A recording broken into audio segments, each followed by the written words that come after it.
नमस्कार, आप देख रहे हैं रबजी लाइव और मैं पीयूष।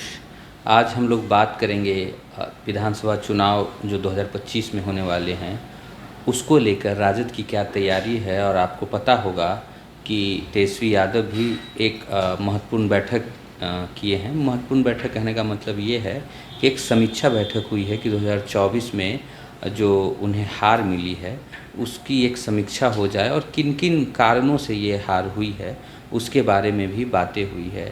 सभी पदाधिकारी, प्रदेश के सारे पदाधिकारी और जिलाध्यक्ष और जो लोकसभा प्रभारी थे, सबकी एक संयुक्त बैठक हुई है। सबसे जो इम्पॉर्टेंट बात है इस पूरे बैठक की, वो ये है कि तेजस्वी यादव बहुत एक्शन में दिखे।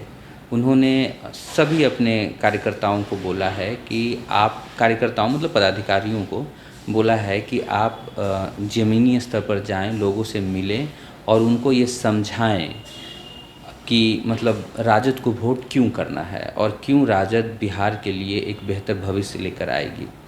सबसे बड़ी बात जो इस बैठक में निकल कर आई है, जैसा कि आपने देखा होगा देवेश चंद्र ठाकुर के बयान जो आए थे, जिनमें उन्होंने कहा था कि अमुक जाति के लोग हमें वोट नहीं किए, अमुक जाति के लोग हमें वोट नहीं किए हैं, जिनकी वजह से हमें हार का मतलब जो जीत का अंतर है वो कम हुआ है। और दूसरी बात कि हम इनका काम नहीं करेंगे, कुछ इस तरीके की बात। हालांकि बाद में उन्होंने इन सब बातों का स्पष्टीकरण भी दिया है। लेकिन क्या होता है, राजनीति में जब आप कुछ बोल देते हैं तो उसकी क्रिया प्रतिक्रिया शुरू हो जाती है। अब इस बात से इतर तेजस्वी यादव ने अपने लोगों को, अपने पदाधिकारियों को, अपने कार्यकर्ताओं को ये मैसेज दिया है, ये कहा है और कहा है कि किसी तरीके से किसी जाति विशेष को टारगेट नहीं करना है। वो अगर वोट दिए हों ना दिए हों, सभी का सम्मान है। और किसी के बारे में, किसी जाति विशेष के बारे में, किसी समूह के बारे में, किन्हीं भी लोगों के बारे में ये बात नहीं कहनी है कि इन्होंने हमें वोट नहीं किया, ये हमारे साथ जुड़ के नहीं रहे, ये इन्होंने हमारा काम नहीं किया। तो ये समझिए एक बहुत बड़ा मैसेज है। एक तरफ जदयू के देवेश चंद्र ठाकुर जो हैं वो इस तरीके का बयान दे रहे हैं, दूसरी तरफ तेजस्वी की तैयारी इस तरीके की है जो लगातार मीडिया में भी ये बात आ रही है, हम आपसे रूबरू होकर भी ये बात बता रहे हैं। तो तेजस्वी के लिए ये प्लस पॉइंट है अगर इस तरीके की बातें हो रही है।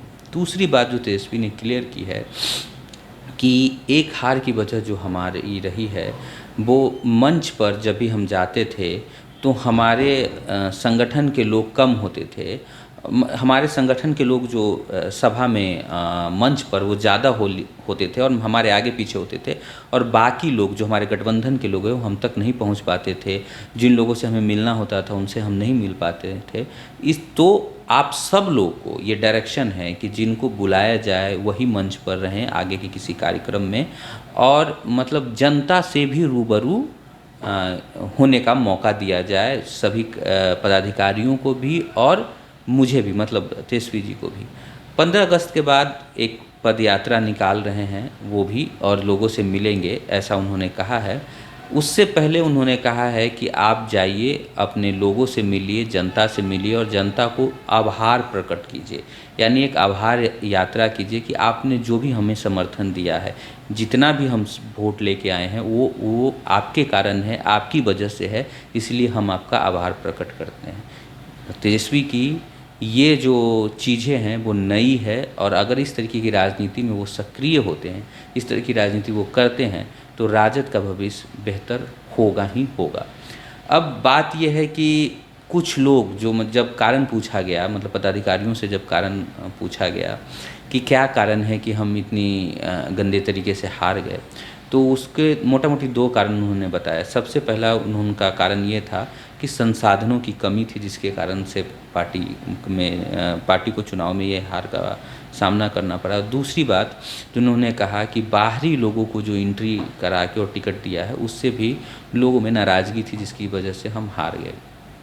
तेजस्वी यादव को जब इन सब चीज़ों पर बोलने का मौका मिला तो उन्होंने दोनों बात को बड़े अच्छे ढंग से क्लैरिफाई किया है। सबसे पहली बात जो उन्होंने बोली है कि अगर संसाधनों की कमी ही एक मसला होता तो माले जो आपके साथ गठबंधन में थी वो 3 सीटों में से 2 सीट जीतने पे कामयाब हो गई है। और दूसरी बात वो तो कामयाब हुई, और साथ में जो तीसरी सीट है उसमें भी जीत का अंतर वो कम करने में भी कामयाब हुए हैं। यानी माले का परफॉर्मेंस संसाधन के लिहाज से देखें तो बहुत अच्छा रहा है। तो अगर संसाधन की ही हम बात करें कि संसाधन के कारण अगर हम चुनाव नहीं जीत पाए, तो ये बिल्कुल सिरे से हम इसको खारिज करते हैं। दूसरी चीज़ जो उन्होंने बोले, पदाधिकारियों ने जो बोला उनको, और उस पर उन्होंने प्रतिक्रिया दी कि बाहर से जो लोग आए चुनाव में, उन्हें टिकट मिला, और जब वो चुनाव में गए तो आपस में जो है बहुत लोगों की नाराज़गी हुई, जिस वजह से हार का सामना करना पड़ा। इस पे उन्होंने क्लैरिफाई किया कि देखिए ऐसी बात नहीं है। अगर ये ऐसी बात होती तो आप लोजपा को देख सकते हैं, जो चिराग जी की पार्टी है, उसमें बहुत लोग जो है उनको तुरंत टिकट मिला, बाहर से भी आए तो टिकट मिला, लेकिन वो पाँचों की पाँचों सीट जीतने में कामयाब हो पाई है। तो इस तरह का जो चीज़ें हैं वो बोलना या इस तरीके की बातें रखना वो सही नहीं है। तो आप समझ सकते हैं कि जो पॉलिटिकल विजडम जो है वो धीरे धीरे तेजस्वी यादव का बढ़ रहा है, अच्छा हो रहा है। और इस तरीके से अगर वो पार्टी को रिवाइव करते हैं, इस तरीके से अगर उस पे काम करते हैं, तो हो सकता है कि आने वाले समय में उनके लिए और राजद के लिए भी बेहतर भविष्य होगा। हमारे साथ बने रहने के लिए बहुत बहुत धन्यवाद। अगर आपको लगता है कि जो हम बातें कह रहे हैं उसमें कुछ चीज़ें छूट गई है, कुछ चीज़ों को ऐड करना है, या हमसे कोई कमी रह गई है, तो सलाह के रूप में आप कमेंट बॉक्स में दे सकते हैं। हम आपको उनका रिप्लाई ज़रूर करेंगे। हमारे साथ बने रहने के लिए बहुत बहुत धन्यवाद।